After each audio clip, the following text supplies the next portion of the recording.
This is great to be here with Mark Steffe, the CEO of First Command. Wow, Mark, it's great to meet you. It's good to be here. Thank you.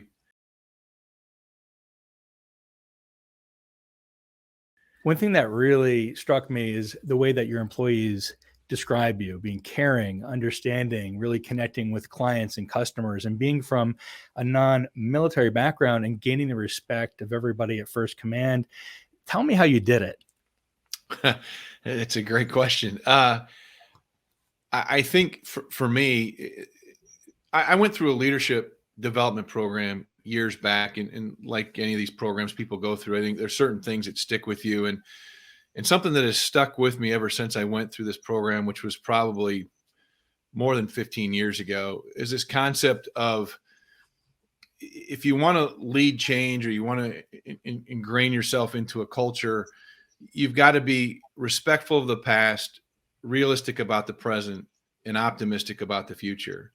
And I think when you come into a new environment like I did, coming from the wealth management world and coming to First Command that isn't dealing with ultra high net worth clients and has more of an insurance focus than maybe I'd had in my past, to take the time to really understand and be respectful of that past, and what is this company all about, and what is it they're trying to achieve, and what's led us from where we started back in 1958 to where we are today. And I think too often when people come into a new environment, there's this tendency to just come in with great new ideas, or to not spend that time really ingraining yourself in the culture that exists, and realizing that you're the new person there, right? And it's your job to learn about the company you've gotten or you've arrived at, not try to change the company you just got to something like where you came from. And so I like to think, and I see this with a lot of people that come into First Command from other organizations, anyone that has taken the time to truly understand, respect, appreciate what this company is all about has been really successful. And those that have tried to morph it into something that looks like something else, maybe from where they, a company where they came from, I think those folks have struggled more. First Command obviously is a most loved workplace, one of America's top most loved workplaces in Newsweek now. Congratulations on that. What you had mentioned about respect and how important that is to your culture, and connecting into that. Respect is a big part of the most loved workplace, love of workplace index. So tell me more about the role of respect inside of your culture, both for employees and for customers. Yeah, I think there's two words I'd almost use interchangeably, and it fits right in here, obviously, is respect and love are almost synonymous at First Command. And we define love as putting others' good ahead of your own. And so I think you can see that connection to between those two words. And there's this love for the work we do. There's a love for who we do the work for. And there's a love for who we work with. And I think if you want to understand that at a deeper level, you really have to go back to the founding of First Command. We were founded back in 1958 by a retired lieutenant colonel from the Air Force, Lieutenant Colonel Carroll Payne. And there were two major life experiences that drove him to founding First Command. The first one is he saw too many airmen killed in combat. And when he had to communicate back with the families stateside, he quickly realized that too many of those families, almost all those families, didn't have enough insurance, investments, or savings to live off of once the service member died. And so that changed the entire family dynamic. And then the other thing he saw after he came home and got back stateside, he saw too many service members who hadn't adequately planned or prepared for their retirement. So if they'd survived through the war, they hadn't put enough aside to kind of carry their family forward and have a comfortable retirement, the type of retirement that he felt they definitely deserved after all the sacrifices they had made for the country. So his vow was to change that, is to create a company that would better prepare service members, either in the event of a tragedy or in the event of a long, successful retirement. So he vowed to change all that. He wanted to make sure that service members and their families, in the event of a tragedy, had the insurance and the investments aside so that the family could continue to live in a way that they were accustomed to. And in the event of the retirement, he wanted those military families to have a long, successful retirement. As I said, because of all the sacrifices they'd made to our country, he wanted to ensure that they had that. So we're a company that's founded by a service member for the benefit of service members and their families. And then what that creates is when you bring that mentality or that idea, that concept forward, that commitment that he had then creates this huge commitment to our current mission. And the mission statement of First Command is coaching those who serve in their pursuit of financial security. And in that mission statement, those who serve specifically refers to the military families. And I think the employees and the advisors and the teams that work at First Command find that mission, they find it compelling, they find it inspiring, they find it unifying.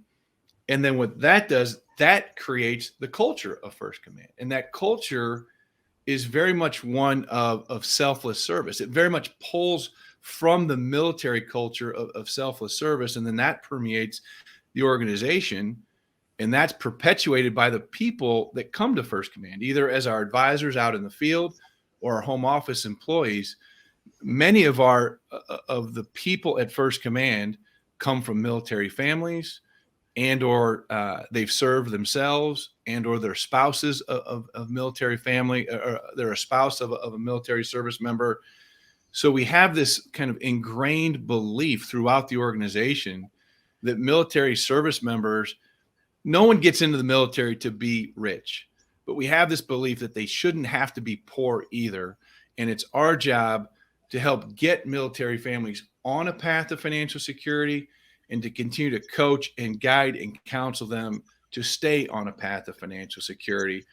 And really that's what the company's all about. And when you were mentioning that about who is a big part of your culture, the people who are a big part of your culture, I thought, well, that is probably a big part of your talent acquisition process, is knowing that the people who apply, the people who will become part of your company, truly have that love and respect for those who have served, number one, and number two, knowing that they want to support their financial freedom and their financial independence. Very much so. We're big recruiters of military spouses. We're big recruiters of veterans. We've been recognized year in and year out for those exact things.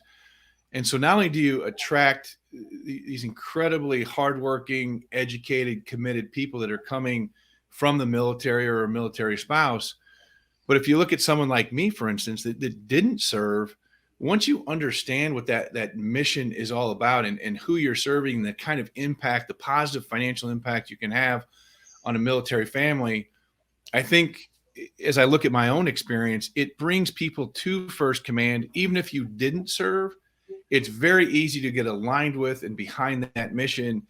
And as long as you're willing to learn about and understand and respect the military, it actually becomes pretty easy to fit right in, even if you haven't served, because the underlying sort of common denominator is this willingness and drive and commitment to take great care of military families.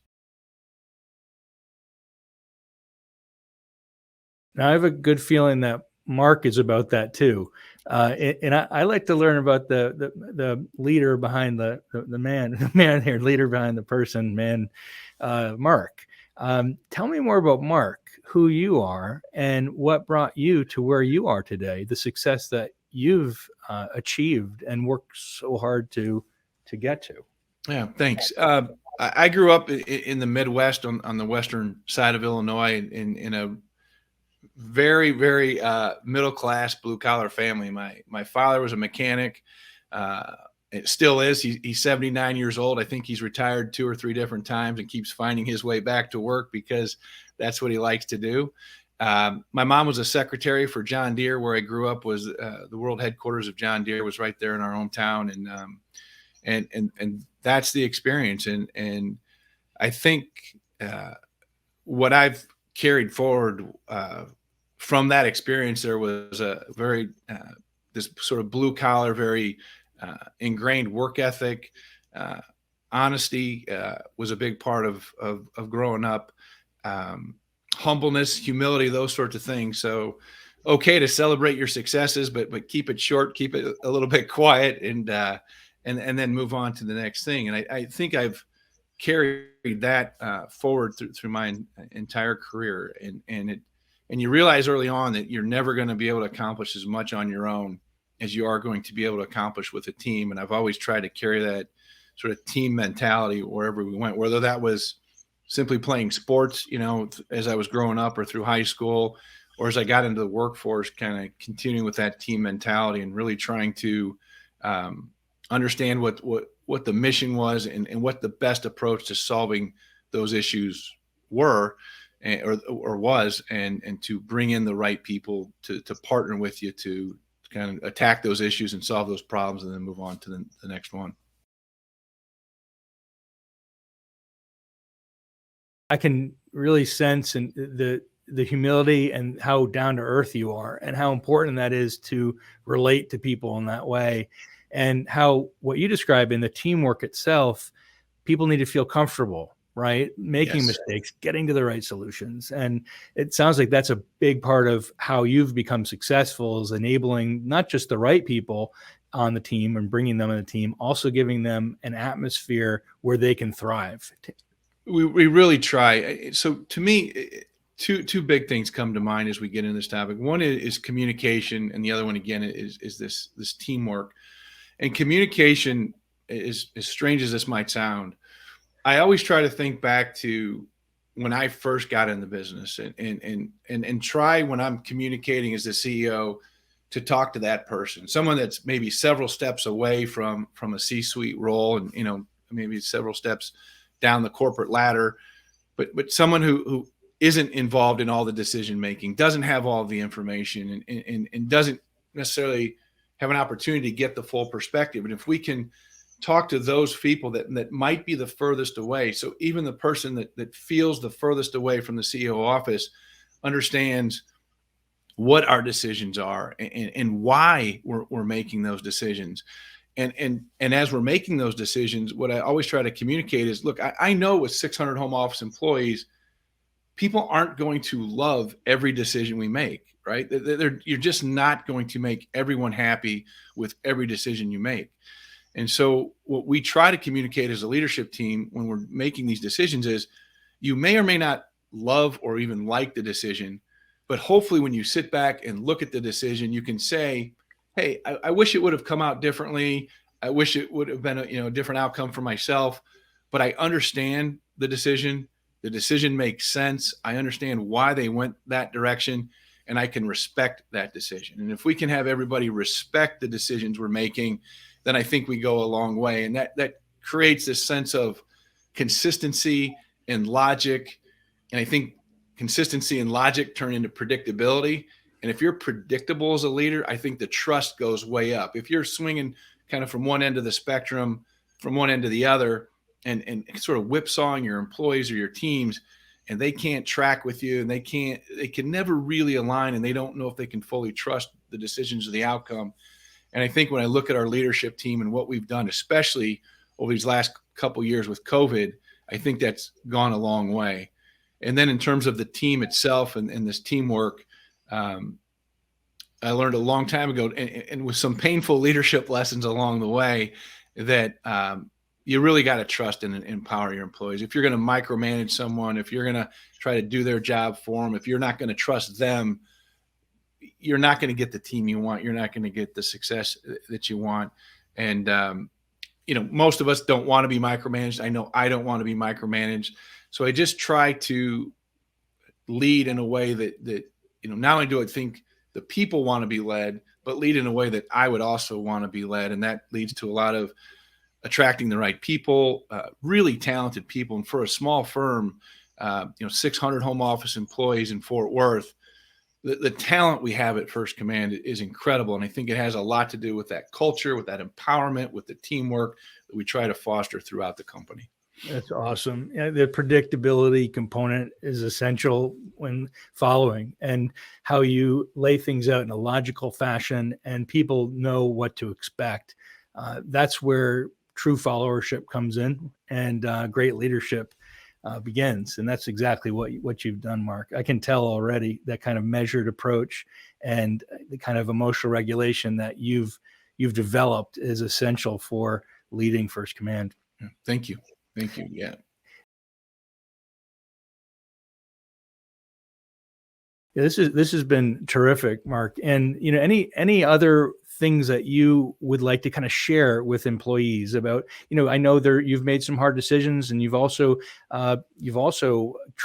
had transformation as a leader. I could tell just in what you said in terms of learn from your learnings, right, and where you've come to today. That was a huge share. I appreciate that. What else would you like to say to your employees or anyone out there about being a most loved workplace and that which where you're going right now? What do you want them all to know?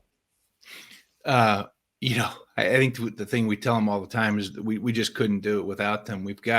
I look back at the evolution of First Command. So I got here in March of 2010. So it's been almost 12 years I've been at First Command. I had the benefit of following a really successful CEO. Scott Spiker was our prior CEO and our current chairman, and he was our CEO for about 13 years. And through his own leadership, he built the succession plan to move from the CEO and transfer that role over to me. And it was about a 4-year development plan. So completely, Scott went out on his own terms and his own decision and had the full support of the board, and it gave me an opportunity to slide right in. And we spent 4 years working side by side so that I was as prepared as I could possibly be rolling into the CEO role in January of 2020. Unfortunately, in January 2020, about 70 days later, the COVID outbreak hit, and we already knew that in Scott's 13 years, he had kind of built and rebuilt this incredibly solid foundation for the rest of us to build upon for the next 5, 10, 15 years. And so we already had these sort of aspirations of, in a sense, moving from linear growth to exponential growth. We really felt that we were in a position to sort of catapult our growth as we move forward and put ourselves in a position to serve even more military families year in and year out. So we had these growth aspirations and kind of this 5-year vision.